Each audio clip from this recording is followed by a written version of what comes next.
क्या आपने भी सुना है कि रमजान में मरने वाला सीधे जन्नत में जाता है? लेकिन क्या यह बात सही है? आज हम इसी हकीकत पर बात करेंगे और साथ ही हम आपको यह भी बताएंगे कि इस पाक महीने में 9 ऐसे लोग हैं जिन पर रोजा माफ है। यानी अगर ये लोग रोजा न रखें तो उन पर कोई गुनाह नहीं लिखा जाएगा। ये 9 लोग कौन हैं और इस मसले की सच्चाई क्या है? जानने के लिए वीडियो को लाइक करें और इसे आखिर तक जरूर देखें, क्योंकि आज आपको ऐसी बातें पता चलेंगी जो शायद पहले नहीं सुनी होंगी। दोस्तों, अक्सर लोगों के दिमाग में यह सवाल आता है कि क्या रमजान में मरने वाला सीधा जन्नत में जाता है और उस पर कब्र में अजाब नहीं होता? ये बात सच है कि जो इंसान रमजान में इंतकाल कर जाए उससे कब्र का हिसाब किताब नहीं होगा और अल्लाह पाक मैदान महशर में उसके साथ नरमी फरमाएगा। गोया कि उसके जन्नत में जाने का इंतजाम खुद अल्लाह ताला की तरफ से हो जाता है। हजरत अब्दुल्लाह बिन मसूद रदी अल्लाह ताला अन्हु से रिवायत है कि रसूलुल्लाह सल्लल्लाहु ताला अलैहि वसल्लम का फरमान है, जिसको रमजान के वक्त मौत आई वो जन्नत में जाएगा, और जिसकी मौत यौम अरफा यानी 9 जिलहिज्जा के वक्त आई वो भी जन्नत में जाएगा, और जिसकी मौत सदका देने की हालत में आई वो भी जन्नत में जाएगा। हजरत अनस बिन मालिक से रिवायत है कि माह रमजान में मुर्दों से कब्र का अजाब उठा लिया जाता है। इसी तरह हजरत आयशा सिद्दीका रजी अल्लाह ताला अन्हा से रिवायत है कि रसूल अल्लाह सल्लल्लाहु ताला अलैहि वसल्लम ने फरमाया, रोजे की हालत में जिसका इंतकाल हुआ अल्लाह उसको कयामत तक रोजों का सवाब अता फरमाता है। तो दोस्तों, जो रमजान में इंतकाल कर जाता है, अगर वो अपना ईमान बचा कर ले गया है, दीन इस्लाम पर उसकी मौत हुई, वो मुसलमान मरा है, ईमान की हालत में मरा है, तो उससे कब्र का हिसाब किताब भी नहीं होगा और अल्लाह ताला मैदान महशर में उसके साथ बहुत आसानी फरमाएगा। गोया कि उसके जन्नत में जाने का अहतमाम खुद अल्लाह पाक की तरफ से हो जाता है। हजरत अनस बिन मालिक फरमाते हैं कि मैंने रसूल अल्लाह सल्लल्लाहु ताला अलैहि वसल्लम को फरमाते हुए सुना कि रमजान तुम्हारे पास आ गया है, इसमें जन्नत के दरवाजे खोल दिए जाते हैं और जहन्नुम के दरवाजे बंद कर दिए जाते हैं और शैतानों को कैद कर दिया जाता है। महरूम है वो शख्स जिसने रमजान को पाया और उसकी मगफिरत ना हुई। जब उसकी रमजान में मगफिरत ना हुई तो फिर कब होगी? दोस्तों, अब जान लेते हैं वो 9 लोग कौन से हैं जो अगर रमजान में रोजा ना रखें तो उन पर कोई गुनाह नहीं होगा। याद रखें, हर मुसलमान मर्द या औरत जो बालिग हो और अपने होशो हवास में हो, उस पर रमजान के रोजे फर्ज हैं, यानी कि उसके लिए पूरे महीने के रोजे रखना फर्ज है। और अगर कोई इनकी फजीलत का इनकार करता है तो वो काफिर है और बिना वजह रोजा छोड़ने वाला सबसे बड़ा गुनाहगार भी है। लेकिन क्या आप जानते हैं कि 9 लोग ऐसे भी हैं जिनको रमजान के महीने में रोजा ना रखने की छूट है? यानी कि ये 9 लोग रमजान के महीने में रोजा नहीं रखते हैं तो इनको कोई गुनाह नहीं होगा। ये 9 लोग रमजान के महीने में रोजे छोड़ सकते हैं। नंबर 1, बीमार शख्स। सबसे पहला इंसान बीमार शख्स है, यानी कि ऐसा इंसान जो सख्त बीमार हो। ऐसे इंसान को रमजान के महीने में रोजा ना रखने की छूट है। अगर ऐसा बीमार इंसान रोजा नहीं रखता है तो उसको कोई गुनाह नहीं होगा। अब यहाँ पर सवाल आता है कि ऐसी कौन सी बीमारियां हैं जिनमें रोजा ना रखने की छूट है? तो हम आपको बता दें कि यहाँ पर उन बीमारियों की बात नहीं हो रही है जो अक्सर और नॉर्मल लोगों में होती रहती हैं, जैसे कि किसी के सर में दर्द हो गया या फिर किसी को सर्दी जुकाम हो गया और उसने रोजा छोड़ दिया। तो याद रखें, ऐसा करना जायज नहीं है। ऐसे लोगों को रोजा रखना जरूरी होगा। यहाँ पर बीमारी से मुराद वो बीमारियां हैं जिनमें इंसान की जान जाने का खतरा होता है। अब आप सोच रहे होंगे कि हमें इस बात का कैसे पता चलेगा कि कौन सी बीमारी में जान जाने का खतरा होता है?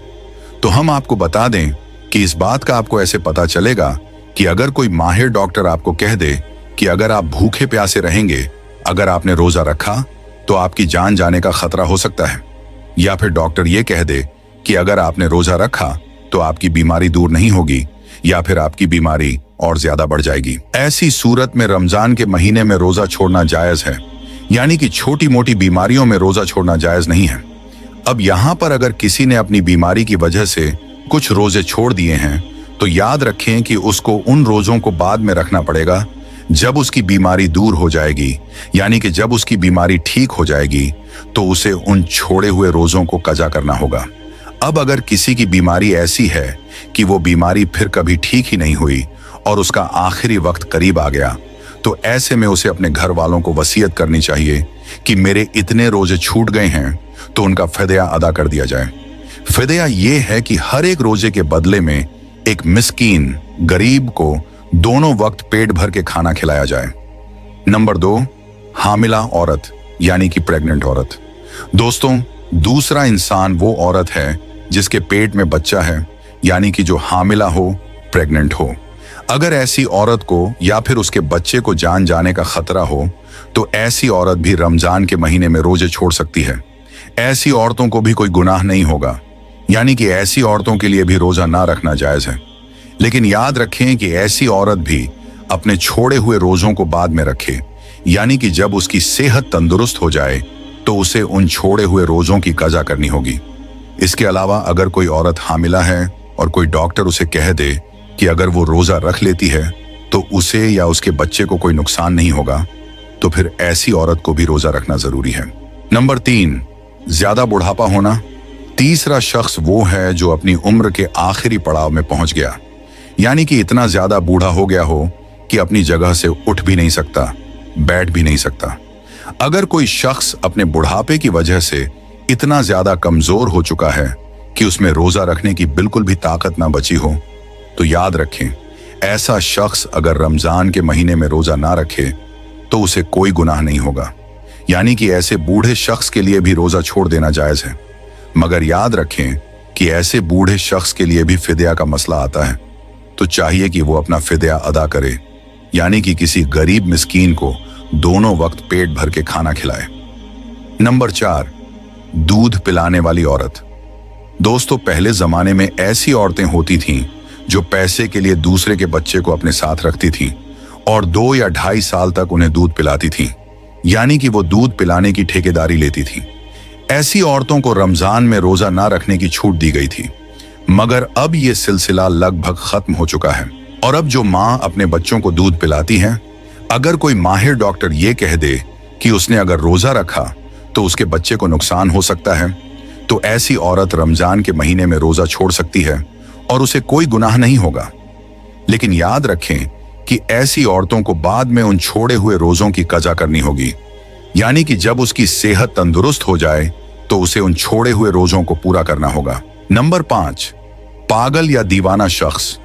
5वां शख्स वो है जो पागल हो गया हो, यानी कि जिसका दिमाग खराब हो गया हो, जो अपने आपे से बाहर हो गया हो और बहकी बहकी बातें करने लगा हो या अचानक बेहोश हो जाता हो।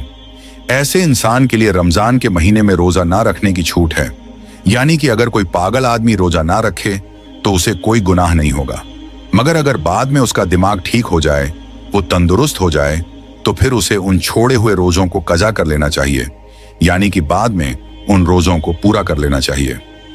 नंबर 6, हैज व निफास वाली औरत। दोस्तों, हैज और निफास के बारे में आप सभी लोग जानते होंगे। हैज कहते हैं औरतों के महीने के पीरियड्स को और निफास कहते हैं बच्चा जनने के बाद जो खून निकलता है उसे।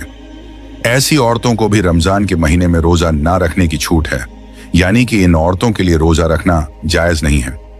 यहां पर एक बात और याद रखें कि इससे पहले जो लोग बताए गए हैं, अगर वो किसी वजह से रोजा रख लेते हैं तो उनका रोजा हो जाएगा, मगर हैज और निफास वाली औरतें ऐसी हैं जो इस हालत में कभी भी रोजा नहीं रख सकती, यानी कि इनका इस हालत में रोजा रखना जायज ही नहीं है, और अगर ये इस हालत में रोजा रख लेती हैं तो इन्हें सख्त गुनाह होगा। लेकिन जब ये औरतें पाक साफ हो जाएं, तो फिर इन्हें चाहिए कि बाद में उन छोड़े हुए रोजों को कजा कर लें, यानी कि बाद में उन रोजों को पूरा कर लें। नंबर 7, मुसाफिर का होना। मुसाफिर कहते हैं उस शख्स को जो सफर में होता है। ऐसा शख्स भी अगर सफर की हालत में रोजा ना रखे तो उसे कोई गुनाह नहीं होगा, यानी कि मुसाफिर के लिए भी रोजा ना रखने की छूट है। मगर यहां पर अब एक बात आती है कि सफर कैसा होना चाहिए। तो हम आपको बता दें कि जो सफर कम से कम 42 किलोमीटर से दूर का हो और कम से कम 15 दिनों की नियत करके घर से निकला हो, तो ऐसे मुसाफिर के लिए रोजा ना रखने की छूट है। लेकिन जब उसका सफर पूरा हो जाए तो फिर उसे चाहिए कि वो रोजा रखना शुरू कर दे। यहां पर एक बात और याद रखें कि अगर कोई शख्स सफर की हालत में है और वो ये कहे कि मेरा सफर तो आराम का है, मैं रोजा रख सकता हूं, तो ऐसा शख्स सफर की हालत में भी रोजा रख सकता है और उसका रोजा हो जाएगा। बेहतर भी यही है कि अगर सफर आराम का हो तो रोजा रख लिया जाए, लेकिन अगर ना भी रखे तो कोई गुनाह नहीं होगा। नंबर 8, जिसकी जान जाने का खतरा हो। दोस्तों, अगर कोई शख्स किसी के पास तलवार लेकर आ जाए और कहने लगे कि अगर तुमने रोजा रखा तो मैं तुम्हारी गर्दन उड़ा दूंगा या मैं तुम्हें मार दूंगा, तो इस तरह अगर किसी की जान का खतरा आ जाए तो ऐसी सूरत में इंसान रोजा छोड़ सकता है। यानी कि जब ऐसी सूरत पैदा हो जाए तो अब उसके लिए रोजा ना रखना जायज है, लेकिन इस वजह से जो उसके रोजे छूट गए हैं उसे चाहिए कि वो इन छूटे हुए रोजों को बाद में कजा कर ले, यानी कि बाद में उन रोजों को पूरा कर ले। नंबर 9, नाबालिग बच्चा। दोस्तों, जैसा कि आप सभी को मालूम है कि रोजा हर उस इंसान पर फर्ज है जो बालिग हो और अपने होश और हवास में हो। इसका मतलब यह है कि रोजा नाबालिग पर फर्ज नहीं है। अगर कोई नाबालिग बच्चा रोजा ना रखे तो उसे कोई गुनाह नहीं होगा, यानी कि उसे रोजा ना रखने की छूट है। लेकिन अगर कोई बच्चा 10 साल की उम्र को पहुंच जाए और उसमें रोजा रखने की ताकत आ जाए तो उसे चाहिए कि वो रोजा रखना शुरू कर दे। उम्मीद करते हैं कि आपको ये वीडियो पसंद आई होगी। वीडियो को बनाने में बहुत ही ज्यादा मेहनत लगती है, इसलिए इस वीडियो को लाइक जरूर करें। अगर आप हमारे चैनल पर पहली बार आए हैं तो चैनल को सब्सक्राइब करके बेल आइकन प्रेस कर लें और इस वीडियो को अपने रिश्तेदारों और दोस्तों में जरूर शेयर करें ताकि ये मालूमात उन लोगों को भी मालूम हो सकें। आपसे गुजारिश है कि इस वीडियो को शेयर जरूर कर दें। मिलते हैं एक और नई वीडियो के साथ। अल्लाह हाफिज।